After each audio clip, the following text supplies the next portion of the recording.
So, you just opened the box for Guessin' 10? Perfect. I'm going to walk you through everything you need to know and we'll get you playing your first game in just a few minutes. Seriously, our goal here is to get you from unboxing to your first round in about 5 minutes flat. It's a really fast, fun game, and the rules are just as simple. Okay, let's cover the basics real quick. The game is for 2 to 6 players. And hey, if you have more than 2, you just split up into teams. It's great for ages 6 and up, and your one and only mission is to be the first to collect 7 game cards. So let's start right there, with the most important part. What are you actually trying to do? How do you win this thing?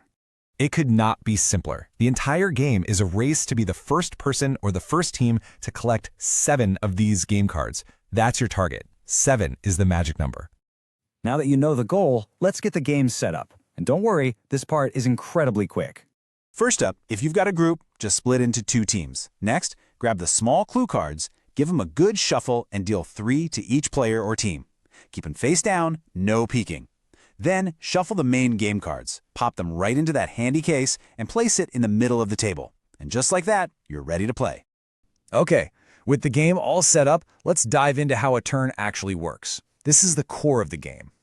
But before we do, you need to know this one key term, buzzwords. These are the first 2 hints on every card. Think of them as freebies. The team reading the card will say these out loud to give the guessers a starting point. And who gets to start? Easy. The youngest player, or the team with the youngest player, gets to take the very first turn. All right, here's how it goes. On your turn, the other team draws a game card and keeps it totally hidden from you. They'll read those first 2 buzzwords out loud. From there, your mission is to figure out what's on that card by asking them questions. And this is the heart of the game. You get a maximum of 10 questions. You have to use them wisely, because after your 10th question, your shot at that card is over. Now this brings us to the single most important rule of the entire game. Your questions can only be answered with a yes or a no. So, is it a mammal? That's a perfect question. But asking what continent does it live on? Nope, that's not allowed. Every single question has to be a yes or no question. When you think you know the answer, you can make a guess. But be careful, you only get 2 incorrect guesses per card.